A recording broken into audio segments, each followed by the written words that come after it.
ODM and Raila supporters are very gullible. Very, very, very gullible. Yani the people who follow Raila get excited by very small things. And because of that, this country has a long way to go. I know you people will start attacking me kama kawaida vile ODM always come in the comment section to attack me. It's okay. But before I go into all these reasons as to why I'm saying this, I want you to take a second to, if you are new to this platform, kindly take a second to subscribe and to hit the notification bell so that anytime I post a video, you will always be the first to watch. My name is the African Updater, and what we do here, we just analyze politics and I share my thoughts and opinion, and I also bring you up to speed of what is trending in the country. So take a second, subscribe, na kama kawaida, I'll be back.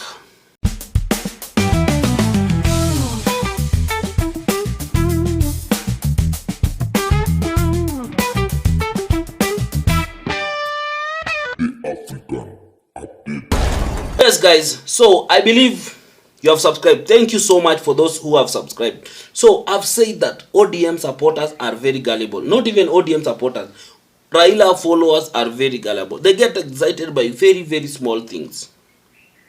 And Raila has studied these people na amewaelewa. He understands them. He knows that watu wakinikasirikia ndarusha tu mahindi mbili tatu hapo hivyo wakule na watakuwa excited na watashiba, watakuwa na mambo mingi, watakuwa, they'll be singing all my praises all the time. People who watch me and people who follow me, I want you to understand one thing, that politics, it's not the way you see it. Politics is a game. Politics inakuanga game. You must understand that first before you bring development and serving people. Politics is an art. This is an art. The same way to corner any other art, like any other sport. Like we have football, we have nini. Before you play football, you have to apply a lot of thinking, a lot of things, a lot of technical thinking. Say, sema, would you enter chess agent and nini. The same way with drawing and any other thing. So politics is an art. Never treat politics like as any other thing. Politics is just perfect. It's just one of the elements of just applying art and everything. So you have to study the people you want to lead, the people you want to control, because politics is, you need to control a section of people. If you have no influence in politics, then you are not a politician, you are a nobody. So you must always study, you must always have that. Lazima usome watu wenye unataka control. Look at them, look at their needs, look at what makes them, what stands out for them, what is their problem, what is nini hiyo enye what they are so desperate about and they want to air out, or they want to be or wanataka ikwe addressed. Once you study the people that you are looking at, now you apply mechanisms of how to reach out to them. Once you reach out, because once you are seen as someone who is solving their problem, then the same people will elevate you into their king or their leader or whatever it is you want, and now you use that to push yourself, to push your personal agenda. I believe mnanielewa. Once you've studied the people you want to lead or the people you want to control, because politics is just an art of controlling people. So once you are able to control these people, now for you to control them, you must be seen as someone who is the savior to their problems, as someone who is coming to solve their problems. So once you are able to portray yourself as the only person who can solve their problem, these people automatically elevate you to either their leader, their king, or whatever they call themselves. And once they elevate you to that level, now you use that one to bargain and to push your personal agenda. A good example is someone like Morara. I'll give you a good example before I go to to Raila and everything.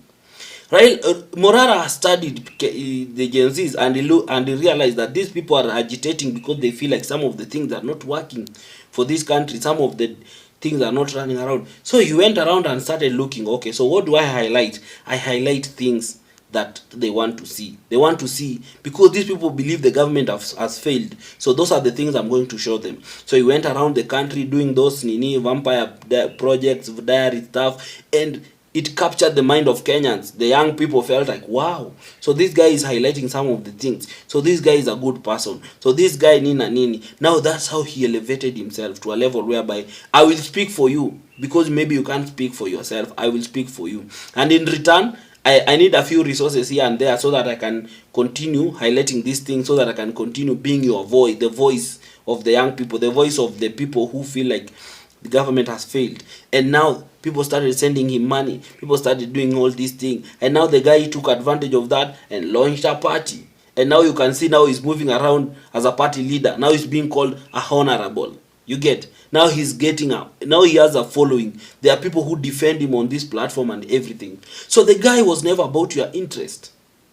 It is never about the people's interest. Study politicians and politics. That's, if you study these people very well, you will understand that politics doesn't work like any other thing. These are people who come for their interest. Now you can see him he's now a party leader, being called in party leadership, doing all these things. Now he sits on, now he's able even to say that we are not going to work with a certain leader, because his party does not associate with certain ideologies. And now he's calling for that 1 million youths in Uhuru Park. That 1 million youth in Uhuru Park is just a way of him mobilizing and trying to see if his support base has grown, if people still buy to his ideology, if people still buy to what he's selling. You get his vision and everything. So once that person, in case that rally will be successful and a lot of people will turn up, then he will use that and feel now he'll elevate himself to another level of, now I'm the kingpin, I'm the leader of the youths. If you want to speak to the Gen Zs, if you want to speak to the young people, talk to me. Because remember, as it stands right now, the young people still, Gen Z still doesn't have a leader. So Morara wants to elevate himself to that level, whereby now he's a leader. Morara is not a person who is after your interest. The young people, listen to me. And it is not only Morara. This is the same with all leaders. It's the same with the president. It's the same with Raila. It's the same with Wetangula and all these people. That is how they work. So study politicians. Study politicians so that you common mwananchi hautakuwa unakuwa used. You get? As much as, yes, all these politicians have interest, but there are those people who can at least push a little. Wakipatiwa opposition, they can do something because they have conscience in them. They have that heart in them. They have that humanity in them to feel like, no, these people are suffering, I need to do something for them. So as much as they are politicians, as much as they are there to look at their own interests, they will at least do something for them. And these are people like Akina Peter Salasia, these are people like Akina Babu Owino, these are people like Ndindi Nyoro. They are still politicians at the end of the day, but these are people who at least they have that heart of saying, though, I don't need to eat all this money, at least let me give something here and here and here, and at least show these people that I'm working. You get? At least feel like these people are, it's a way of you appreciating the people who have believed in you. Even Raila has a heart. That is the reality. You get? It's only like this time round he has come out to be very selfish, but he has a heart of like kuna hiyo roho, he knows that mtu anafaa kusaidiwa, I need to do something for this and this. So that is how it works. Now let me come to the reason why I say ODM Raila supporters are very gullible. There's been a PS nomination, reshuffle whether nomination and nini hapo hivyo. And he has given a few people of ODM have been given position, and now these people, they are just over the moon. They are so excited that, oh, Raila, this, now we are feeling the government nini. What are those positions going to do to you? That is the reality. There was that guy from Sijui Tana River, Fikirini something, who has been made the PSG for youth nini. Those positions will not bring any fruit to you. As it ableta kitu yoyote, will not be of any benefit. These are people who have been put there so that at least you can be excited that now at least ODM tumekumbukwa. We young people, we have struggled for this for this long, tumekumbukwa. But in reality, nothing will come out of it. Nothing will come out of it. And that's why you see we have PS. The president keeps on adding the PSS position because he feels like he needs to reward a lot of people. There's a lot of people he needs to reward, and there's a lot of people he still needs to retain. So he doesn't want to fire some people, but he still wants to. So what's the solution? The solution is create more positions so that you can absorb watu wa Raila and everything. So the Raila understands the politics. The Raila understand that my people are just people. Once they see like there's some sense of us being in the government and we are feeling atuchapwi kwa street vile tunachapwa, then things are okay. That is the politics that Raila is playing with you people. But it has got nothing to do with serving. You get? The youth went to the street, the Gen Zs went to the street, not because they wanted positions, it's because they wanted systems to run. So if that guy that you take and mmemweka kwa hiyo position, those young people that now maybe you are bringing to create a perspective that the president has listened to the voice of the youth, how will it change? How will it affect SHA? How will it create job opportunities? How will these people, the presence of these people, change a lot of the corruption and the largesse that we see in the government? Nothing will change. The looting will still be continue. The excessive uses of misuse of funds and everything will still continue. So there is nothing that will benefit the young people. But politicians don't understand. Politicians never speak this, never see things from the way we see it. You get? For them is to create an impression. And I told you perception is everything in politics. So they want to create a perception, and that is what they are going to sell to you. They are going to sell to you that, hey, you guys went out and demonstrated because you felt like you are being excluded. But now we are bringing more people. You can see you have a young CS by the name, I can't remember his name. That's CS for water and sanitation or something. And then you see we have brought even other people. The PSS are now young people and nini. Now you people should not complain. You should relax. We are sorting your problems. They will never sort your problems. Because it is never the agenda.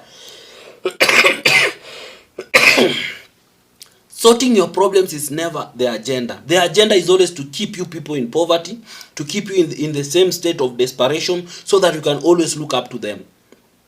They can never elevate you to their level. That is it. Understand that. You as a Kenyan, understand that politician is never meant to elevate you to his level. That is not his business. His business is to make sure that you remain in the same state. And for you to think that things are happening. As much as you think, the more you think things are happening, the more things remain the same. That is why NHIF was a problem. NHIF was a big problem. And now, what did they do? They brought SHA, saying that SHA is going to replace NHIF and going to change everything. Now, SHA is more worse than NHIF. You get? And now the same people who say that NHIF was never good, was never working, are now saying that NHIF is now much better, that SHA is much better than that. They are now turning and saying that we better have NHIF. SHA is not working. So you must understand how politics work. Like, this thing is never meant to help. These politicians never come up with policies to help you, unless maybe they are politicians from another country, because the European countries, their systems work and everything. So huko politics is played differently from what we see here. But here in Africa, here in underdeveloped countries, in the third world countries, politicians are just there to exploit and to take advantage of your station. That's why they will never allow you to reach their level. Politicians will never allow you to be so rich that all Kenyans, that everywhere in Kenya looks like Karen. That will never happen. Because if everyone is so informed, who will they control? Who will they manipulate? No, they can't. Because if everyone is making money, if you live in a community whereby everyone seems like they are all doing well, who will listen to who? Who will follow who? Nobody will follow. People will feel like they are now so that is what they don't want. They need to keep people in that cycle. And that's why you see even this housing thing, they are saying they are going to do away with the slum, they are going to come up with good houses and everything. But you see what you are being told, that you will have to pay for those houses, pay for it for 30 years for you to own it. So they are still keeping you in that cycle of poverty, because you will still need to work to pay for that house, which after 30 years that house will be dilapidated. It will not be something that even you can sell to anyone at any good price and everything. It will be so dilapidated. So that is how they keep you in a cycle. They sell imagination to you, and then you buy into that imagination, and then you buy into their interest, and then they use that to push the agenda to make themselves rich and everything. So that is how politics work. So Raila understands his people. So this excitement that I can see people doing online, that oh sijui ametufanyia, now we are in the part of the government, my friend, you are just in a loop, you are just being played. And the sooner you realize, the better for you. The sooner you get yourself out of this. You know the good thing with, if you want to do politics, if you want to follow politicians, follow them with a clean mind. Don't follow them with your heart. Follow them with a mind that these people are always like Jua to these people are after their own interest. Once you know that, then you will know how to deal with them. Anyway, guys, that was it from me. If you are new to this platform and you've come here for the first time, thank you so much. I hope you've remembered to subscribe. For the return subscribers, I always appreciate you. You can join the membership by just clicking that button that is there and you join the membership. Here we want to create a community of people who just discuss clean politics, we share opinion and everything. As I always say, remain respectful, hapana tukana watu. That is the aim and that is the agenda. Thank you so much. Until next time, bye-bye.